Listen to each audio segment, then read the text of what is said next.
I was never built for war.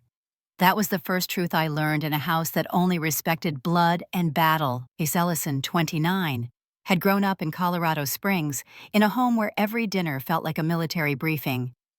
Her father, Colonel Edward Ellison, was a career officer, stern, honorable, and as predictable as his polished boots.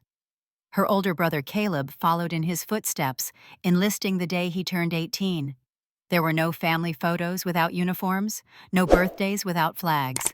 Even grace and kindness had to be earned through discipline and obedience, but Grace preferred codes to commands. While Caleb memorized enemy formations, she traced encrypted radio signals and satellite imagery with a kind of quiet reverence. She wasn't soft. She was sharp in a different way, not built for combat, but carved for complexity. She was 10 when she first picked up one of her father's old manuals, reading about Cold War cipher strategies, like they were bedtime stories. At 12, she was solving crossword puzzles backward for fun. By the time she reached the academy, she wasn't just good at intel, she was the best. Strategy pattern recognition, electronic surveillance. Her mind was a weapon her family didn't quite know how to hold. Her choice came down in the middle of a family dinner. Her assignment from Fort Meade had been confirmed. Strategic Intelligence Corps, no combat boots, no field command, just signals and silence. The roast chicken was halfway carved when her father put the knife down. "You weren't made for command, Grace," he said, not looking at her. "You were made for the background." There it was. His verdict etched in a single sentence, delivered with all the finality of a dishonorable discharge. She didn't respond, didn't cry, didn't argue. She just wiped her mouth with her napkin, stood up, and walked out of the dining room. And she never returned. Not to that table, not to that house, not to that version of herself. In the months that followed, Grace built a different kind of life. She buried herself in data cryptography, digital dead drops, anything that didn't breathe or bleed. She became known for her silence and precision. The more accurate her work became, the more invisible she let herself be. But every once in a while something would surface. A dream about the pine trees behind their childhood fence. The sound of her father's boots on the wooden stairs. The guilt. The anger. The ache of unspoken words. She told herself she didn't miss them. That her father's judgment hadn't left a scar, just a warning. But sometimes late at night, she'd look at the empty chair in her apartment, the one she never used, and imagine her brother sitting there. Not in uniform, just as Caleb. Laughing like he used to before they both became versions of who they were told to be. Grace had learned long ago that not all absences are created by distance. Some are decisions. And her decision that night leaving the table, the house, the expectations, was the first act of rebellion in a life that had demanded obedience from birth. But as she sat in her low-lit apartment one evening, flipping through mission updates, she felt that the past didn't let go just because you walked away. It lingered, it waited, and soon it would knock. Because Grace hadn't just left a house behind, she'd left questions, ghosts, and people who didn't believe that silence could be its kind of power. At the academy, they used to call her intellectually lethal. Not to her face, of course. The nickname had started in the back rows of the lecture hall, passed around in half-whispers and exchanged glances. Grace Ellison didn't talk much, but when she did, you listened. She could map out a multi-layered ambush in 5 minutes, or dismantle an enemy comm system with 3 lines of code. Strategy wasn't something she studied, it was how her mind breathed. She wasn't top of her class because she tried harder. She was top because she saw things differently. While others looked at data like a jigsaw puzzle, Grace saw the breath between the pieces. Her instructors admired her precision. Her classmates envied her instincts. The brass circled her name with red ink. "A born strategist," one general wrote. "One to watch." And they were watching until one night, one moment, changed everything. It began with a report. A cluster of encrypted signals from the Eastern Front. Grace noticed them late, almost midnight, while running a secondary diagnostic on traffic logs. She logged it, flagged it, and submitted it to the chain of command like she'd done 100 times before. But the warning wasn't prioritized. Her request for escalation was marked low urgency by the automated tasking system. By morning, a team of 6 soldiers, Team Orion, was already deep in the region the signals had pinged. Their convoy never made it back. She read the headline 2 days later on an internal bulletin. Loss of Unit Orion, 6 casualties in ambush. And then her phone rang. Interviews, debriefs, replays. Every timestamp traced every action examined. Grace handed over her logs, her console history, and her submission records. The digital trail proved her report had been correct, but it had been routed through a faulty prioritization algorithm. The investigation confirmed it was a system error. But errors still needed names. And the name they chose was hers. Her badge access was revoked the next day. No more tactical operations. No more strategy briefings. She was reassigned to a logistics coordination unit in Arizona, a desk, a clipboard, and a daily spreadsheet of food shipments and fuel levels. She went from decoding battlefield chatter to checking inventory on military rations. The official reason: operational reassignment following review. Unofficially, she had become radioactive. Her family didn't call, not even Caleb. And when she tried to reach out, the silence felt colder than any reprimand. Her old classmates avoided her name in group chats. Her inbox was filled with unsubscribes. The few who didn't disappear completely offered nothing more than hollow lines like "I'm sure it wasn't your fault" words that made her feel more accused than consoled. It was like she had never existed in the world that once counted on her. Her brilliance had vanished beneath a single line of bad code. Invisible. That's when the message came. Not a phone call, not a letter, just a single encrypted text on her private server. A name she hadn't seen in years. Lieutenant Colonel Maura Lind, her old mentor. The only person who had ever challenged Grace to think 10 steps ahead, then told her it still wasn't enough. Maura had trained her to see patterns in noise and taught her the cost of thinking like a ghost in a world that only saw firepower. The message was short. They won't see you until you're the last one standing. That was all. No signature, no instructions. Just the quiet affirmation that someone somewhere still believed in what Grace was made of, even if the world didn't. Grace stared at those words for hours. She didn't reply. There wasn't anything to say, not yet. Instead, she copied the text into a notebook she kept locked in her drawer, a place she'd started to write pieces of herself that no one could delete or demote. A map of everything they didn't understand about her. A blueprint for a future no one saw coming. Invisible ink, she'd come to realize, wasn't about vanishing. It was about waiting for the right light to make you see again. And one day when the light returned, they wouldn't be able to look away. They called it the graveyard of careers, a place people were sent when the military didn't know what to do with them, but didn't want to deal with the paperwork of discharge. Officially, it was Surveillance Station 7K, a remote data monitoring outpost tucked into the edge of the western border. The surrounding desert was endless and sunburnt, punctuated only by antenna towers and the low hum of machines that had long outlived their warranties. Grace requested the transfer herself. They approved it within 24 hours, almost too eagerly, like they were relieved to have her out of the way. She boarded a one-way supply flight with no goodbye and landed in 7K with a backpack, a thermal mug, and no rank that mattered anymore. No one knew who she was. No one cared. They called her admin staff, the catch-all title for people who didn't fit into the station's tight rotation of text guards and schedule monkeys. She was assigned a cubicle in the far corner of the comms room near the water cooler and the backup fax machine. No formal briefings, no access keys, just a login and a desk. Most people at 7K did the minimum. Their motto was survival, not success. They clocked in, watched the screens filled in forms, and waited for reassignment or early retirement. Some were there for disciplinary reasons. Some had burned bridges. A few were just tired. Grace blended in without effort. She never mentioned her past, never corrected the assumptions. If they thought she was a washed-out admin with a quiet streak, good.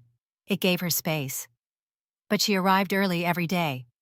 While the others lingered over weak coffee or sat half awake during system checks, Grace combed the night logs. She recoded data entry macros and quietly patched legacy filters that hadn't been touched in months. She never asked for permission. She just fixed what was broken, and no one noticed. Until the system started catching things it used to miss. It began with a blip, an anomaly in a standard transmission relay, a packet that had no business repeating itself the way it did. At first she thought it was redundancy common in scrambled signals, but it happened again, and again, every time right before a reported border incident. A looping signature, subtle, timed, engineered. Grace didn't sound the alarm. Not yet. Instead, she opened a new tab in her private notes, unmarked, password protected. She logged each instance, cross-referenced the time, date, and outcome. Every pattern followed the same structure, an identical cluster of frequencies masked as random noise, always occurring hours before a skirmish or ambush. She named it Ghost Echo. It wasn't just a false signal, it was a planted one. And someone somewhere wanted it to be missed. Each day she added more to her file: spectrograms, metadata, timestamps, operator logs. Some entries came from the mainframe, others from dusty backup drives no one checked anymore. She rebuilt the audit trail from the inside out.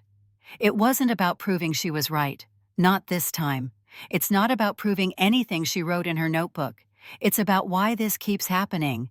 Because what she saw wasn't a one-time flaw. It was a system being gamed. Sometimes she stared at the monitors long after her shift ended, watching the feed flicker with the same quiet rhythm. Ghost Echo wasn't an accident. It was a strategy, an elegant one. Someone knew how to exploit their outdated surveillance matrix, and worse, someone was covering it up. She thought about the Orion team, about the night she flagged the signals no one read, about how easy it had been to let a machine bury her warning. What if this were connected? What if the algorithm hadn't failed by chance but by design? Grace started hiding her logs in plain sight using dummy file names and unlisted directories.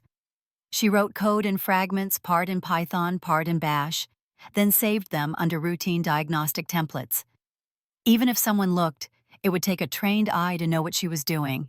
And no one at 7K had that kind of eye. They still called her admin, still asked her to order toner cartridges or submit leave requests. No one noticed the black-ringed eyes. No one saw the pattern walls building behind her silence. But Grace didn't need recognition. She needed time. And if Ghost Echo was what she suspected, proof of an inside manipulation buried across the system, then this station wasn't her exile. It was her lab, her recovery, her quiet reckoning. Let the others think this was the end of her career. Grace Ellison knew better. Some truths don't need to be shouted. They just need to be found. The call came in just before midnight. Unit Bravo, missing. They had checked out from Forward Base Lima at 1800 hours, heading west on a route flagged as low risk. No contact had been made for over 5 hours. No pings, no returns, just silence and dust. Grace was the only one still at 7K. She'd stayed late again, drawn in by a flicker in the data logs. A minor discrepancy in routing coordinates. Nothing dramatic, just enough to make her skin prickle. She opened Bravo's mission brief from the Shared System Standard Terrain Safe Passage, green-lighted by Central Command. But something was off. She opened the raw map layers and compared the issued coordinates to archived terrain logs from 6 months earlier. That's when she saw it. The original route narrow, cautious, and curved around a known, unstable zone. But the one Bravo had received a replica. Same terrain shape, but altered by a few crucial data points. On paper, they looked identical. In real time, one path led home. The other led into a dead zone. She double-checked the metadata. The file Bravo downloaded had been issued 6 hours before departure, but the last edit timestamp was, it was modified 30 minutes after. Someone had rewritten the route. She filed an emergency report. Flagged it under command interference, priority red. She attached all the evidence logs, overlays, and edits. Then waited. No response. The system clock blinked past 0042. Still nothing. Grace stood in the dark of the operations bay staring at the silent monitors. She knew what this meant. If Bravo had followed those ghost coordinates, they were heading into an ambush, or worse, a collapse zone known for signal interference and old mine remnants. No comms, no backup, no chance. She had no authority, no clearance. Her access badge barely unlocked the staff kitchen. But she had one thing left her brain, and one sliver of admin-level permissions that hadn't been revoked because no one had ever thought she'd try something like this. She used it. Grace accessed the auxiliary signal queue, where pre-authorized communications for field teams could be quietly dropped in emergencies. Not voice, not traceable. Just raw data uploads, medical supply lists, terrain updates, grid notes. She rewrote one, a field map titled First Aid Evac Scenario 3C. Inside, she embedded new data. A corrected version of the Bravo route with red zones marked, and a hidden extraction path routed through a low-signal valley with terrain shielding designed for drone evasion. No names, no context, just the information they needed if they saw it in time. Before sending, she added one line in the comments field disguised as a system note review. Alt path if current signal looping. Possible interference detected. Then she sent it. And waited. She didn't sleep that night. By morning, the news came in. Unit Bravo had re-established contact. Injured but alive. They deviated from course after receiving an updated map upload with alternate routing. No one in command had any idea where it came from. But Grace did. She didn't celebrate. She didn't smile. She packed a small pouch of essentials. She knew what came next. By 0900, her name appeared in the station log, summoned, HQ, debrief, breach of protocol. No one said goodbye. Some barely looked up. Others looked away entirely. Grace walked out of 7K with her head held level, a quiet calm in her steps. But she wasn't walking away empty-handed. The night before, she had finished what she started. All the fragments of data ghost. Echo the altered coordinates, the ignored reports, every line of code, every audit trail, every unexplained timestamp. She had compiled them into a single encrypted file. Not stored on the station's server. Not uploaded to the cloud. She soldered it to a sliver of silicon the size of a fingernail and slipped it into the lining of her jacket. Her insurance. Her truth. Because this wasn't just about a rerouted patrol or a failed system. This was something deeper. Someone was manipulating the framework, cleaning digital fingerprints, masking patterns as noise. And Bravo was never meant to come back. But they did. Grace Ellison didn't follow the rules when the rules were broken. She followed the truth. And now she was carrying it quietly, carefully into a room full of people who still didn't understand who she was. They still called her a background player, still thought she was invisible. But they were wrong. This wasn't the beginning of her punishment. It was the beginning of their reckoning.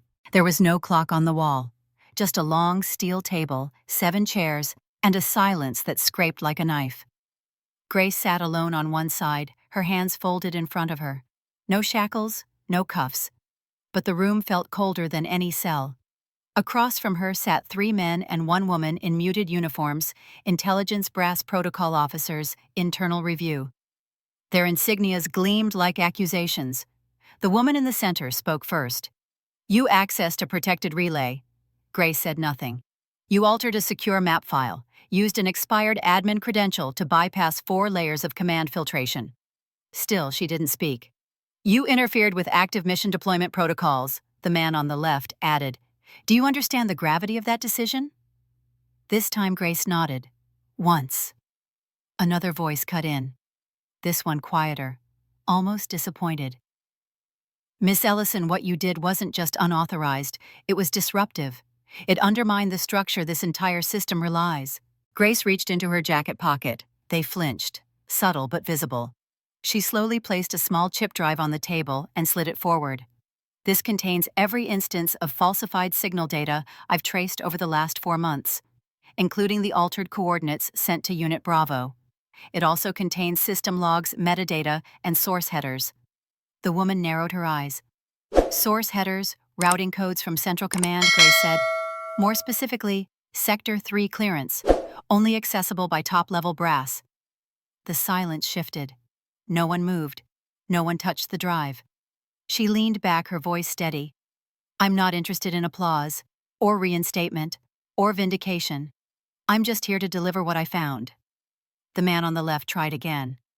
"Why didn't you report this through a formal inquiry?" "I did," Grace said. 7 times.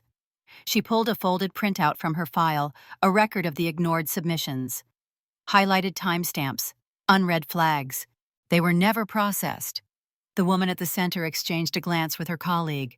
Tension wrapped itself around the table like a vice. The kind of silence that signals more than confusion, it signaled consequence. A minute passed. 2. Then the door opened. A pair of boots crossed the threshold before the voice followed. "I hope I'm not interrupting," said a man with desert grit still clinging to his voice. Grace turned. She'd never seen him in person before, but she knew the face, the posture, the unmistakable presence of someone who had walked through fire and returned with the kind of stillness you can't teach. Colonel Daniel Monroe, commander of Unit Bravo. He stepped forward without waiting to be introduced. "I wasn't invited," he said flatly. "But I heard someone here wants to know who sent that map." The room stirred. "Colonel Monroe, this is a private. I know what kind of room this is," he said, then turned to Grace. "You're Grace Ellison." She stood. He didn't salute. He didn't smile. "I don't know your chain of command," he said, "but I know who saved my unit." The words dropped like weight. He turned to the table. "My team was headed straight into a kill box. Communications down. GPS distorted. And then that map came through hidden in a first aid upload with a line of code that only someone watching the Watchers could have known to include." The officials looked uneasy. One opened his mouth to speak, but Monroe raised a hand. "I've seen sabotage before. I've seen misdirection. But this," he tapped the table once, "this wasn't a mistake. This was a setup." The woman in the center tried to regain control. "Colonel, we are conducting an internal review." "With all due respect," he cut in, "if your review doesn't begin and end with this woman's data, you're not reviewing the right thing." He looked at Grace again. "I don't throw words like hero around, but I know field clarity when I see it. I know someone who sees the pieces before the rest of us even know there's a board." Then he stepped back, nodding once. And that's when the woman at the center did something no one expected. She stood, cleared her throat, straightened her uniform, and spoke not to Monroe, but to Grace. "Director of Intelligence," she said softly. "Ma'am." It wasn't a correction. It was a recognition. The other men stood as well, slowly, uncertainly realizing that they were no longer questioning a breach. They were facing the future of what the command might need to become. Grace didn't flinch, didn't blink. She just nodded, once her face unreadable. Because this wasn't about reward. This was the truth. And truth doesn't need a round of applause, only a room that can no longer ignore it. There was no ceremony, no applause, no photo op. No one handed her a pen. No one asked for a speech. But on the internal military network, buried beneath layers of secure login screens and classified personnel records, a title quietly appeared next to her name, Grace Ellison, Director Intelligence Operations, Western Command. No announcement was made. It didn't matter. Grace wasn't here to be celebrated. She was here to finish what others refused to see. They offered her an office 3 floors up in the intelligence annex, a corner suite with wide windows and 2 assistants already listed on payroll. She declined it all. What she asked for instead, a single terminal with direct, uninterrupted access to all Western signal architecture. Full clearance to backtrace system anomalies. 0 visibility on org charts. She wanted the room no one visited, the door no one noticed, and the silence to think in peace. She got it. Tucked into the lower level of the operations hub, Grace claimed a gray, narrow space previously used for outdated server storage. 1 desk, 3 monitors, a war map pinned to the wall covered in thread and codes. 6 weeks later, she had identified 5 active breach corridors, narrow digital tunnels, where falsified data was being planted and redirected across the signal grid. Some were old. One was alarmingly new. She traced them one by one, following the trail like ink bleeding across a page. 4 corridors sealed. Quietly. Permanently. No report filed. No warning given. Just patches. Redirects. Digital erasures handled so efficiently, no one knew they'd ever existed. But the fifth, that one was still live. And someone was watching it. Grace didn't trigger an alert. Instead, she embedded a ghost ping, an untraceable signature encoded into a routine system sync. A message designed not for the saboteur, but for the soldiers unknowingly walking into its radius. She rerouted their data feed, inserted a correction map, labeled it as a bandwidth adjustment. In the comments field, she wrote, "Verify terrain markers. Signal loop possible." Just enough for the smart ones to notice, enough for the cautious ones to ask questions. And then she waited. 3 days later, the unit rerouted. Quietly, without knowing who had changed their course. They survived. She didn't ask for credit. She pinned a new marker on the wall. Red thread. Tagged Intercepted 5. The work wasn't glorious. It was patient. Obsessive. Half the time she worked through the night, fingers tracing code, eyes blurry from long hours, staring into wave patterns and mismatched metadata. But she didn't care. No more wasted warnings. No more red flags buried under bureaucracy. This time she was the system. From her quiet corner, she became the whisper behind the war rooms.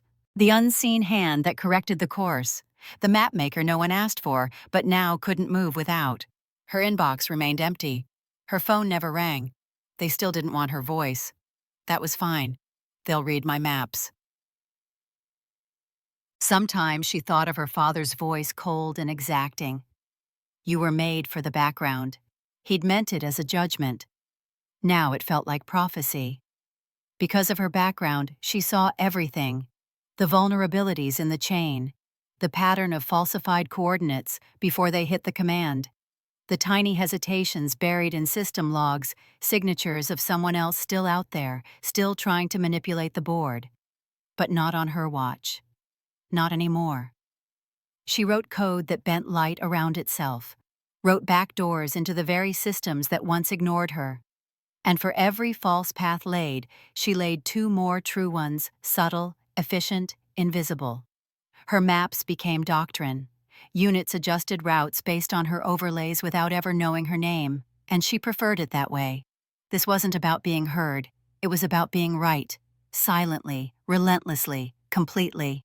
So while others stood in conference rooms debating protocol, Grace sat in a forgotten server room, rewriting the war in ones and zeros, one intercepted signal at a time. It had been nearly 3 years since Grace Ellison last set foot on the road that led home. The turns still knew her. The bends in the hills, the cracked pavement outside the old post office, the wire fence that slanted inward as if bowing to time. Everything looked smaller. Everything felt distant not by miles but by memory. The air was thinner here, dry, and filled with the smell of dust and pine bark. She rolled down her car window anyway, let the wind hit her face. For a moment she could almost believe she had never left. Almost. But she had. And not quietly. Her mother met her at the front porch.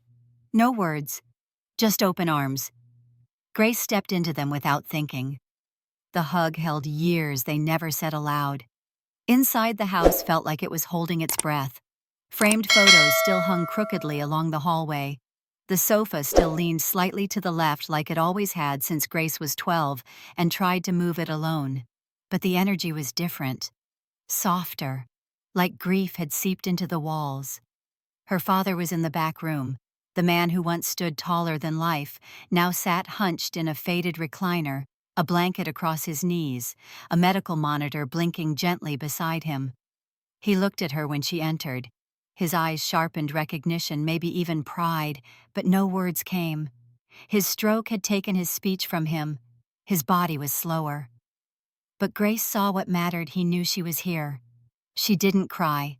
She just pulled up a chair beside him and sat quietly the way they used to sit during map drills when she was a kid. He'd point to an obscure symbol and ask, "What do you see back then?" She thought he was testing her. Now she realized he was teaching her to see what others overlooked. The rest of the family came and went. Her cousin Micah, who once laughed when she was reassigned, barely made eye contact when he passed her in the hallway. He said her name like it was a question. She didn't correct him. Her uncle said something about not understanding the whole picture back then. She nodded. He moved on. But it was her younger sister Rachel who stopped her later that evening out by the old stone well. She looked different now, older, steadier, holding a mug of coffee in both hands as if it anchored her. "We were wrong," Rachel said quietly. "We just didn't understand what you were doing." Grace didn't offer forgiveness. She didn't need to. Some wounds don't need an apology. They just need acknowledgement. She nodded. Rachel squeezed her hand once, then walked back inside. After dinner, Grace pulled her coat tighter and stepped into the cold. The family cemetery was just beyond the orchard, a minute's walk through dry grass and cracked soil. The same path her father had taken her on every Sunday when she was a little girl. Other kids got fairy tales. She got compass readings. He'd hand her a blank map and say, "Don't trust the trail, trust the terrain." She used to roll her eyes. She didn't then know how much those words would matter. Now with the moon high and the air heavy with silence, she found the gate rusted but open. The Ellison family plot sat beneath the single oak tree in the field, its branches skeletal against the sky. She walked straight to the last stone on the left. Robert Ellison, father, soldier, teacher. Honor is knowing when to stand, and when to stand alone. She knelt in front of the grave, not rushed, not performative, just present. Her fingers found the velvet box in her pocket. She opened it, revealing a small pin, the seal of her appointment as Director of Regional Intelligence. A role they once told her she'd never qualify for. Too quiet, too technical, too soft. She placed the box gently at the base of the headstone and whispered, "I never quit. I just took the longer route." The wind didn't answer. The leaves didn't stir. But something shifted. The silence felt less like absence and more like peace. She stayed there for a while, knees in the dirt, hands folded, watching the stars blink through bare branches. She didn't need closure. She didn't need redemption. She just needed this moment of stillness, this grounding. Because some victories aren't about being seen. They're about being certain of who you've become. As she walked back toward the house, her phone buzzed in her coat pocket. A message from HQ, requesting rapid intel extraction protocol. Unit 9 lost visibility. Remote zone. Possible signal interference.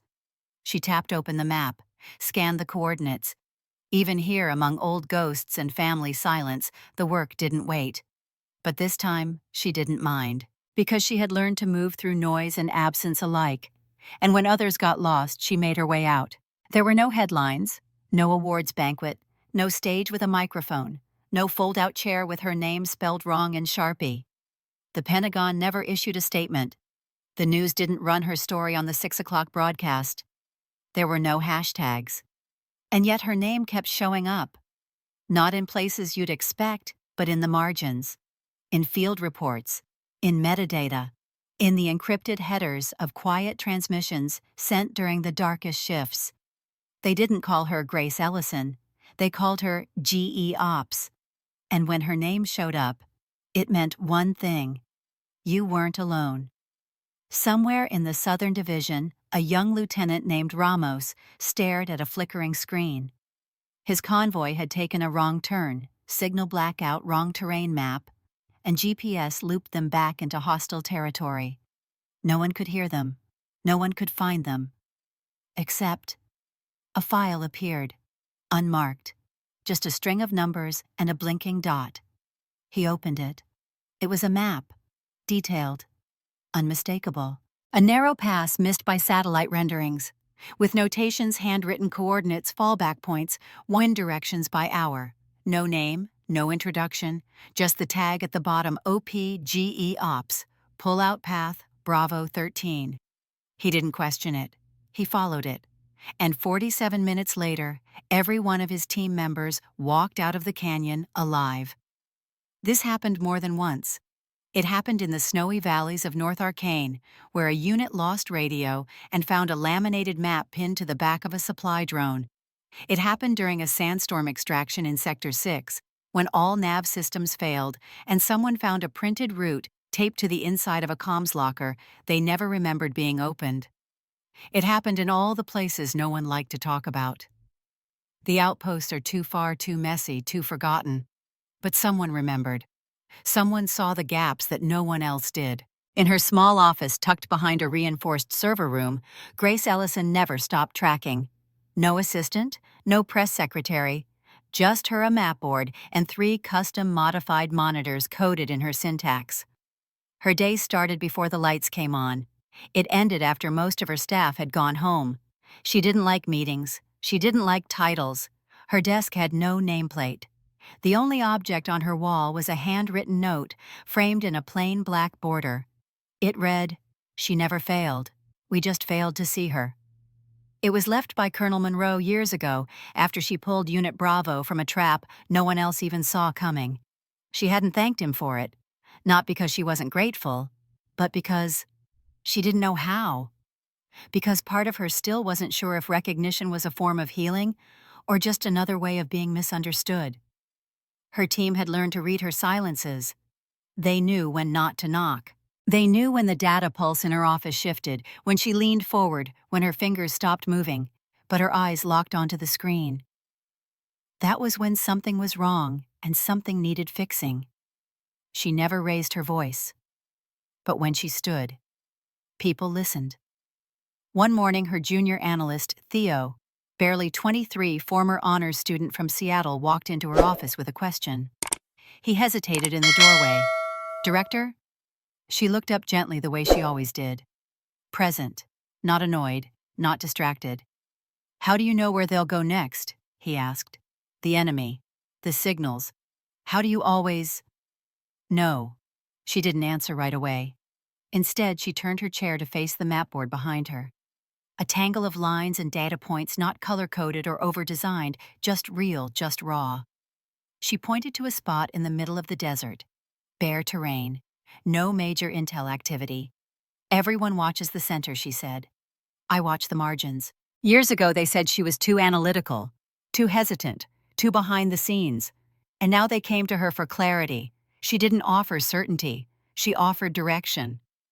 There were rumors among younger officers, mostly, that if you were ever completely off-grid, if you were lost, and nobody else came through, Ellison's map would.